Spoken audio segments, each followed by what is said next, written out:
आदरणीय बुवा आमा दिदीबहिनी तथा दाजुभाइहरू, म आज एक अत्यन्त संवेदनशील घडीमा तपाईहरू सामु उपस्थित भएको छु।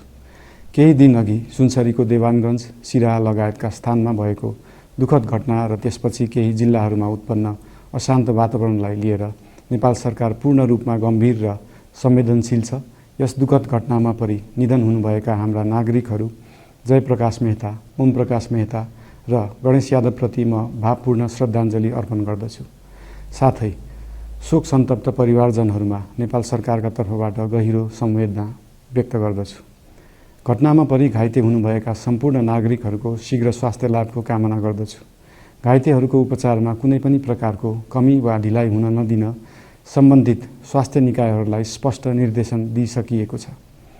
घटना भए लगत्तै सबै सुरक्षा निकायहरूले तत्काल घटनास्थलमा पुगेर परिस्थितिलाई सामान्य बनाउने, थप अप्रिय घटना हुन नदिने र शान्ति सुरक्षा कायम गर्ने प्रयास निरन्तर गरिरहेका छन्।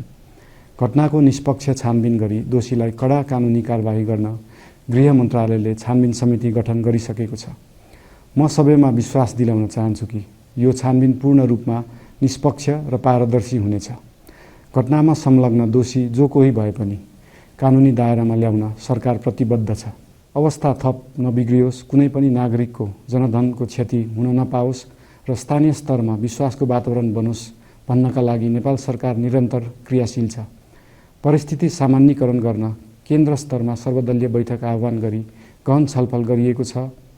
स्थानीय तहसम्मै जनप्रतिनिधि, नागरिक समाज, विभिन्न धार्मिक गुरुहरू, समुदायका अगुवा तथा सामाजिक व्यक्तित्वहरूसँग निरन्तर संवाद भइरहेको छ। स्थानीय स्थितिको प्रत्यक्ष अनुगमन गर्न, पीडित पक्षसँग संवाद गर्न र शान्ति सुरक्षालाई थप सुदृढ बनाउन गृहमन्त्री स्वयं सो स्थानमा पुगिसक्नु भएको छ। साथै देशको समग्र शान्ति सुरक्षाको अवस्थाबारे गम्भीर समीक्षा गर्न राष्ट्रिय सुरक्षा परिषदको बैठक बसी परिस्थिति अनुसारका आवश्यक निर्णयहरू समेत गरिसकिएको छ। यस्तो संवेदनशील घडीमा सामाजिक सञ्जाल वा अन्य माध्यमबाट असत्य, अपुष्ट सूचना, अफवाह, घृणा फैलाउने सामग्री वा समुदायबीच वैमनस्य बढाउने अभिव्यक्ति प्रचार प्रसार नगराउन अनुरोध गर्दछु। साथै सरकारी निकायहरूबाट जारी भएका आधिकारिक तथ्य र सूचना मात्र विश्वास गर्न विशेष आग्रह गर्दछु। प्रत्येक नागरिकको जीवधनको रक्षा गर्नु, सामाजिक सद्भाव जोगाउनु र समाजमा शान्ति कायम राख्नु राज्यको सर्वोच्च र प्राथमिक दायित्व हो। आगामी दिनमा पनि राज्य थप सतर्क र संवेदनशील रहनेछ। प्रत्येक नागरिकको जीवन सुरक्षाका लागि सरकारका सम्पूर्ण संयन्त्रहरू अहोरात्र खटिनेछन्।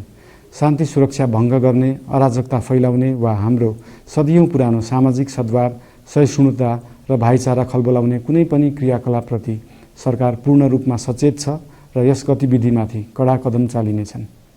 नेपालको संविधानले प्रत्येक नागरिकलाई आआफ्नो धर्म, संस्कृति र परम्परा मान्ने मौलिक हक प्रदान गरेको छ।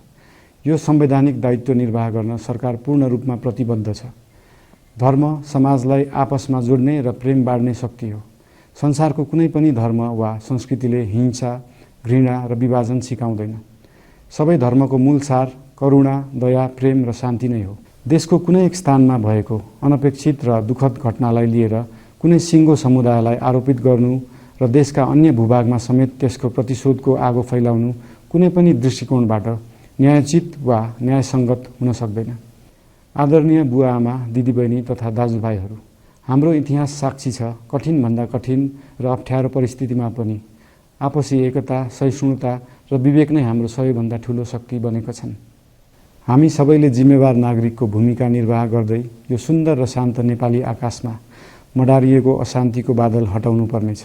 हम आम नागरिक, नागरिक समाज, धार्मिक समुदाय, सब आदरणीय अगुवा, सब राजनीतिक दल आ जिम्मेवार संचार के माध्यम सबके धैर्यता आ संयमता अपना के शांति, सद्भाव, भाईचारा आ राष्ट्रीय एकता कायम राख के लेल सरकार के तरफ से हार्दिक अपील कर रहल छी।